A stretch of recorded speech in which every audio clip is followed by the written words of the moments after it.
dhegaystayaal duurjoogta macmacaha loo saariyo waxaa iyaduna ka mid ah gorayada oo loo haysta inay tahay shimbiraha ifka ku nool midda ugu weyn. keeda lab waxay soomaalidu ku magacowdaa haldhaa,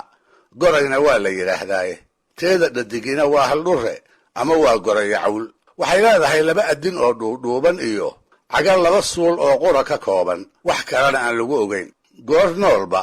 raxan bay u daaqdaa una wada socotaa. ugaarsigeeda soomaalidii hore kama wada sinayn, bulshada badankeeduna hilbaheeda ma cuni jirinoo way ka caaganayd. waxaa waagii ay dhulka ka buuxi jirtay ugaarsan jiray kooxo gaara oo ka mida kuwa la haybsooco, waase lagu caayi jiray, inkastoo qolyaha ku caayaya ay mar walba iyagaas ka tuugi jireen subaggeeda, kaasoo lagula tacaali jiray cudur ay soomaalida keliyihii taqaano qaras ama dacar ay ku magacowdo. haldhaagu waa goraygee wuxuu leeyahay laba garab oo aad u qurux badan, midabkooduna madow iyo caddaan uu isugu jiro. baalasha garbahaas ayay soomaalidii hore ka ganacsan jireen. intay urursadaan ayay muddo kadib waxay u safarsan jireen magaalooyinka xeebaha ku yaal ee doonyaha shisheeyuhu ay ku soo xiran jireen. dabadeedna markii carro edeg la geeyo ayaa sida la yidhi waxaa laga samayn jiray barkimaha iyo gogosha kale ee qaaliga ah, dadka ladanina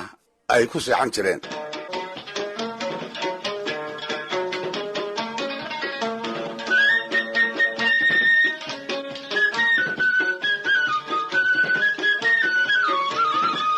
baalka gorayadu waa wax fudud, sidaa darteed marka ay iib geysanayaan waxay ku dadaali jireen inay wax badan ka qaataan.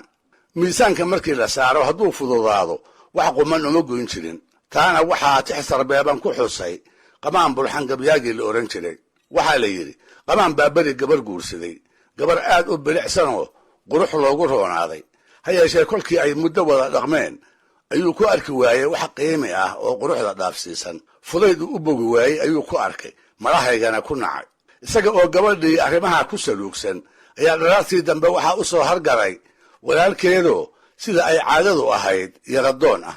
haddiibase waxaa qamaan ka go'day inuusan gabadhaa wax yarada ka bixin. ha yeeshee ceebaheeda inuu walaalkeed caddaan ugu sheego sariig baa u diiday. kolkaas buu sarbeeb ciirsaday. sida baalka gorayada inay gabadhu u fududdahay ayuu si dahsoon ugu sheegay. wuxuu haddana ku tilmaamay inay la mid tahay faras boosay ah oo inuu baxdow yahay loo filaayey, hase ahaatee markii la shirrabay magaan noqday, dabadeedna laga maarmay. waxaa gabaygii qamaan ka mid ahayd baal gorayo waa lagu ogaa inuu bidhaamaayo berbere maalintuu tegey waxaa bi'iyey miisaane, bidkolay ku tahay shaygii fudud beesad lagu waaye, boos waxaan jeclaadaba markaan baayacaan nacayb.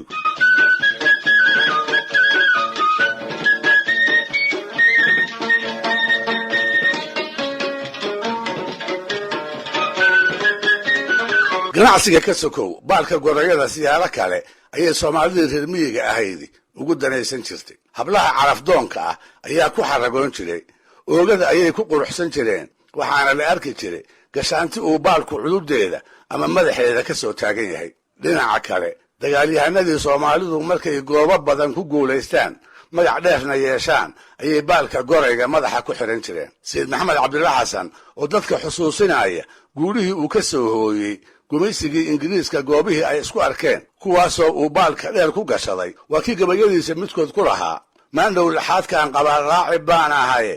maandhow lib baan kala tagaa leexa dirireede, maandhow laqdaba waa ka duuf aniya laalayse, wax dhan baan libaystoo gashaday baal laglaga dheere, aarkuba hadduu soo lalabo laga laleemowye gaashaan, nin lowga u dhigaa waa la aan jirin.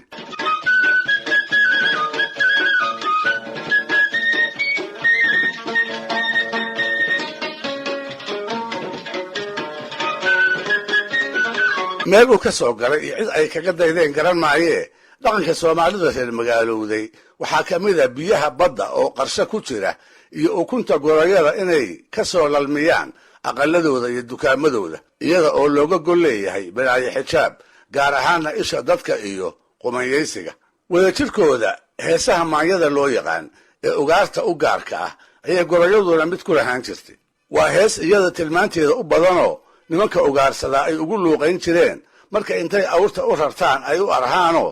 ay baadigoobkeeda ku jiraan, ama intay meel dhow uga muuqato ay sabayaan. badanaa ammaanta ku saabsan waxtarka hilibkeeda iyo subageeda ayaa heestaas loo xambaarin jiray midhaheedii oo aan hadda wax quman laga haynna waxaa ka mid ahaa fayd laba furmood low lagaa furayey shansha goray nin dhuuxaa shabshab u orodiyey hubush hubushta daayo hubka isiiyey xayow xeeradaadii xayuubsadayey waa laba indhoodoo ilaaq dheer oo waa laba lugoodoo lexaad badan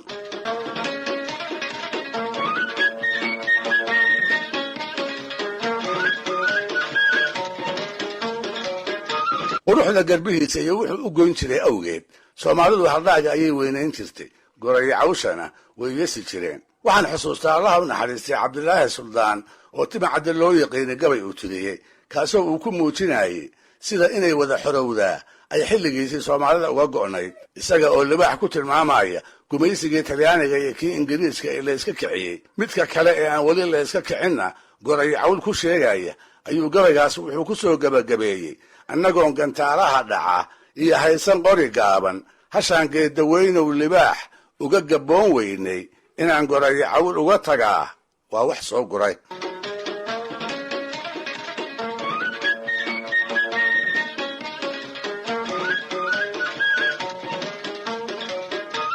si kastaba ha ahaatee gorayadu waa nafilay aad iyo aad u dheeraysa kolba cidda cayrsatana caga ugu been sheegta hase ahaatee waxaa lagu xantaa wax nafteeda khiyaama inay ugu daran tahay waxaa la sheegaa si aanay u arag nabarka ku dhici doona marka ay halista dhab u dareento inay camuudda madaxa gashato taas markii la iska dhaafase soomaalidu mahmaahda ay gorayada u saarisaa waxay muujinaysaa inay tahay nafilay garaadkeedu sarreeyo oo wixii u roon iyo wixii u daran kala taqaan waxay ku sheekayn jireen maalin maalmaha ka mida ayay gorayo cawli ka soo dul dhacday duurjoog oo idile meel ay isugu timidoo ay cayaar ku tumanayso markii ay soo muuqatayba waxaa loogu yeeray inay goobta soo gasho oo sacabka iyo jaanta ay ka qayb qaadato iyaduna hawraarsan bay tiri hase ahaatee haddiiba cayaartii saluug baa ka galay waxay aragtay bahallo kale oo aan si wanaagsan goobta ugu jirin una cayaarayn dabadeed waxay goosatay iyaduna inta ay hagari meesha ka muuqato inaysan isdaalin taasoo lagu dareemay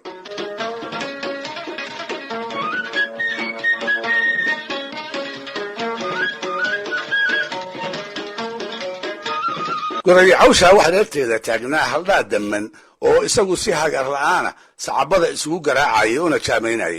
abbaar kadib ayuu arkay gorayo cawsha dhinaciisa taagani inaysan cayaarta sidiisa daacad uga ahayn markaas buu ku yidhi maxaad cayaarta u hakranaysaa ama maad si wanaagsan wax uga tuntid ama isaga baxdid se waxay ku jawaabtay cayaartu haddii ay hagaagtana lug baa iigu jirta haddii kalena waan kala baxaya dabadeedna waxay noqotay maahmaahmaanka qofka ku soo dhacda markuu arko ruux ka lagu dambeedinaya arrin uu wax ku leeyahay isaga oo aan daacad ka ahayn ama sida wax u socdaan aan ku jecsanayn amaba isbeddel dambe oo